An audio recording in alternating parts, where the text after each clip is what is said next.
Dan pada siang hari ini akan dinarasumberi oleh rekanita kita, Siti Khofifah. Waktu dan tempat kami persilahkan. Baik, terima kasih kepada pembawa acara pada siang hari ini yang telah mempersilahkan saya untuk berbicara dan berdiskusi dalam rangka Hari Kartini 2021 yang jatuh pada hari ini.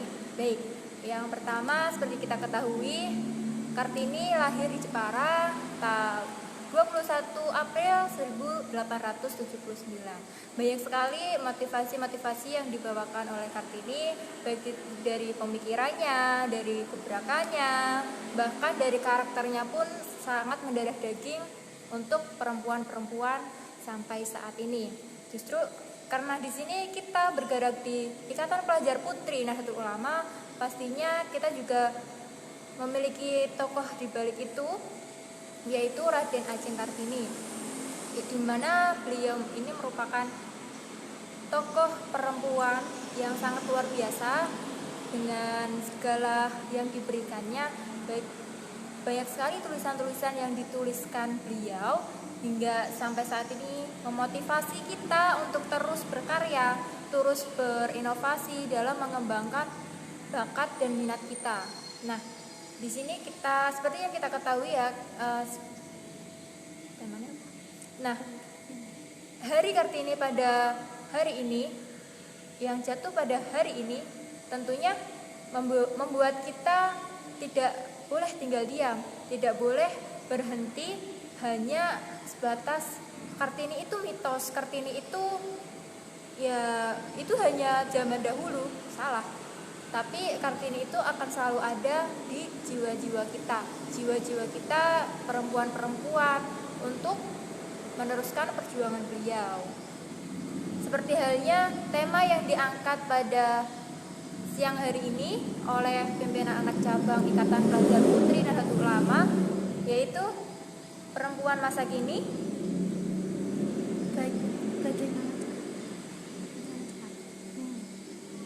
Untuk kader putri, pemikiran Kartini untuk kader putri masa kini. Nah, sangat relate sekali dengan kondisi yang ada di saat ini, ya. Tentunya apalagi kita di sini sebagai seorang pelajar putri dan juga masih mengenyam dunia pendidikan, sebisa mungkin kita memiliki intelektual yang lebih. Kita belajar untuk menjadi tidak hanya seorang pelajar saja, tetapi pelajar putri yang memiliki karakter, memiliki potensi, di mana nantinya masa depan bangsa ini kitalah yang memegang kita. Nah, salah satunya yaitu ya kader perempuan ini. Kalau tidak mulai dari sekarang, lantas kapan lagi? Nah, maka dari itu saya mengajak seluruh perempuan di Indonesia ataupun seluruh peserta ataupun seluruh pemirsa di sini untuk senantiasa mari kita kembangkan lagi pemikiran-pemikiran Kartini, kita gali lagi karakter-karakter beliau, kita teladani, kita contoh beliau untuk diri kita sendiri dan juga teman-teman kita, dan juga lebih luas lagi. Karena Kartini itu sangat luar biasa, dan tentunya kita harus bangga, kita masih bisa lahir, kita masih ada sampai saat ini, dan juga kita masih diberi kesempatan untuk berubah untuk menjadi lebih baik, berubah menjadi yang lebih sempurna, lebih dari yang kemarin-kemarin. Mungkin nanti kita akan diskusi aja, karena mungkin kalau materi-materi ya tidak jauh berbeda, mungkin dari latar belakang Kartini, dari perjuangan beliau, dari kiprah beliau baik di dunia pendidikan, di dunia emansipasi perempuan, dan lain sebagainya, sangat banyak sekali. Jadi di sini kita akan diskusi aja. Oke. Mungkin saya kembalikan ke Mbak Marsanda selaku moderator pada siang hari ini. Ya, baik, terima kasih.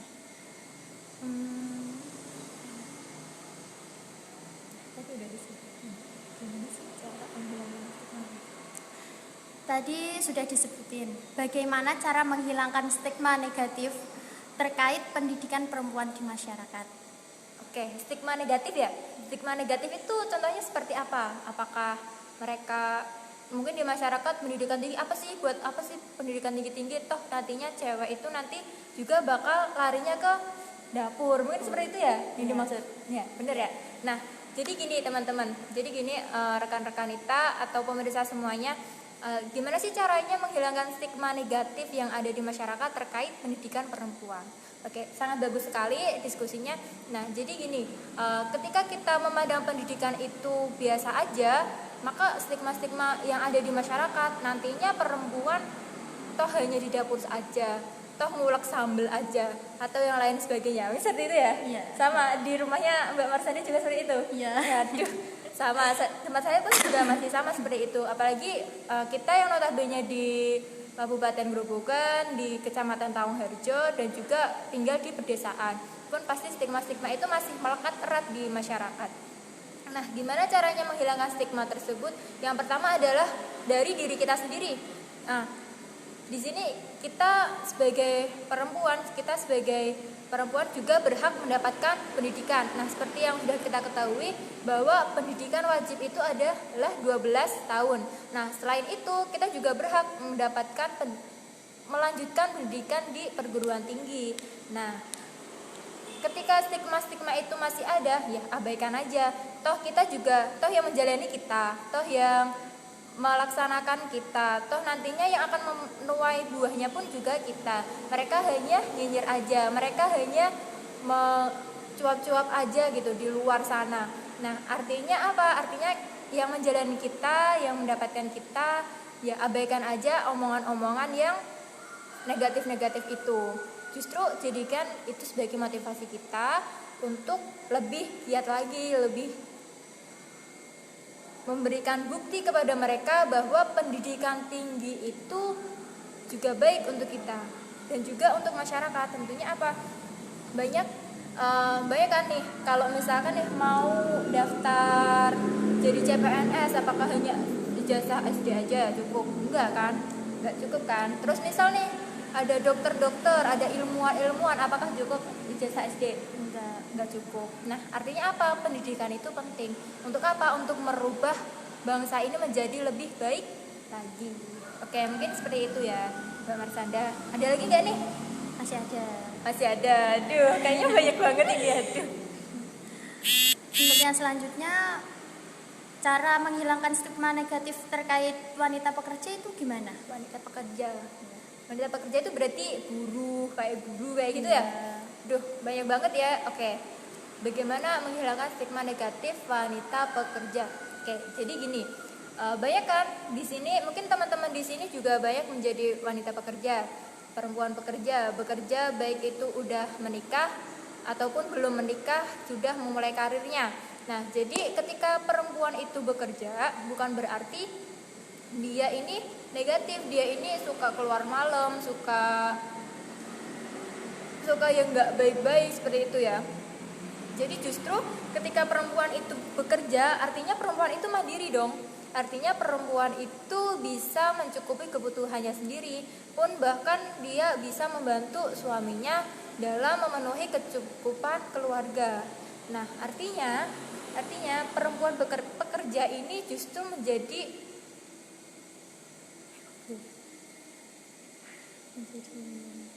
jadi perempuan pekerja ini lebih baik gitu, karena dia selain mencukupi kebutuhannya sendiri juga membantu keluarga dalam mencukupi kebutuhan keluarga.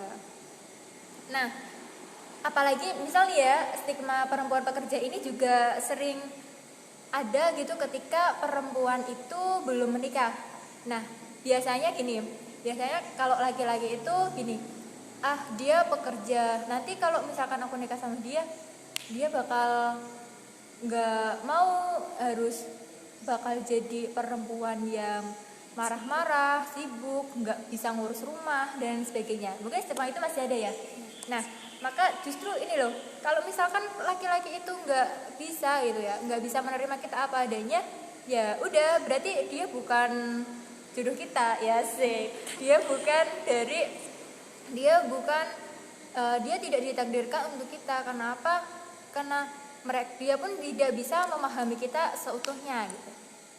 Nah, jadi perempuan pekerja itu tidak selamanya buruk. Oke, mungkin seperti itu Mbak Marsanda. Ya. Oke. Masih ada satu lagi. Aduh, masih ada satu lagi guys. Satu lagi. Apa itu? Cara menghilangkan stigma negatif dari pemimpin perempuan. Waduh, pemimpin perempuan tapi negatif. Aduh, gimana itu ya? Banyak sekali ya.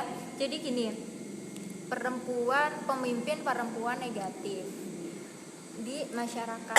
Nah, banyak kan di sini mungkin dari rekan-rekan kita, dari teman-teman semua pun juga mungkin dari tetangganya atau bahkan dari teman-teman sendiri ada yang menjadi pemimpin, baik itu pemimpin organisasi, baik itu pemimpin pemerintahan, baik jadi lurah, camat, bupati atau yang lain sebagainya. Toh bupati kita perempuan juga loh Mbak. Iya. Aduh, gimana itu?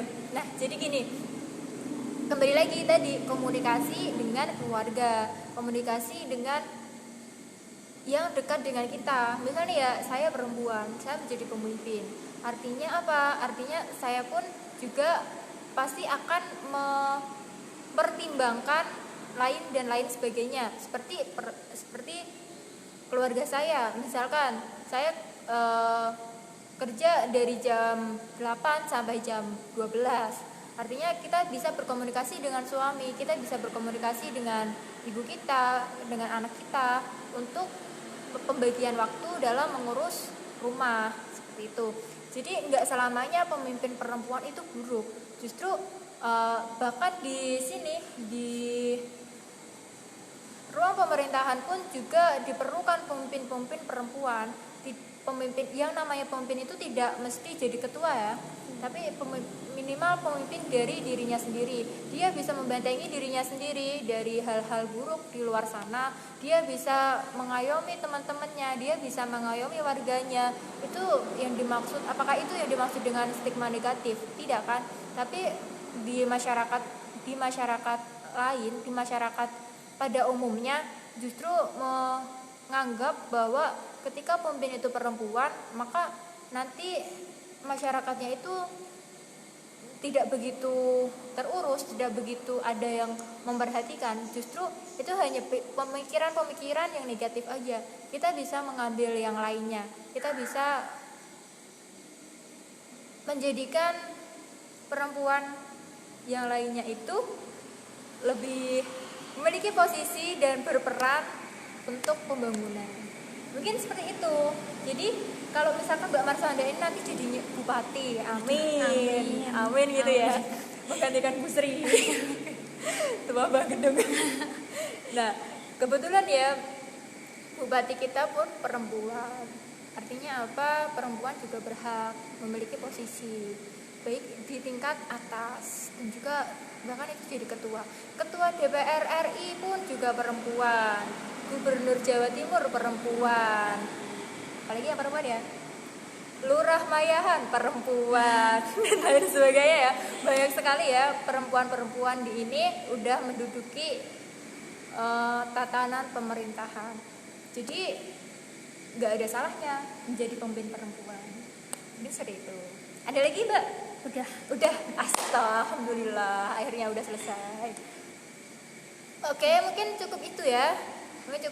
Diskusi pada siang hari ini dalam rangka memperingati Hari Kartini 2021. Oke, mungkin seperti itu dari saya. Mungkin Mbak Marsanda bisa langsung ditutup aja Mbak, biar gak jawab-jawab. Ini teman-teman di sini udah pada kering ini pasti tenggorokannya ya.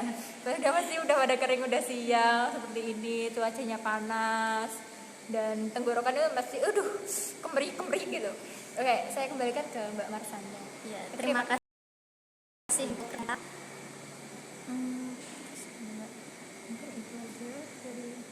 Mungkin itu aja yang bisa kami sampaikan.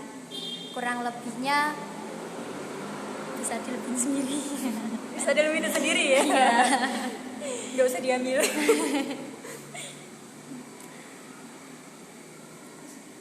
Apabila ada tutur kata yang kurang mengenakan dari kami, mohon dimaafkan ya. Sekian dan terima kasih.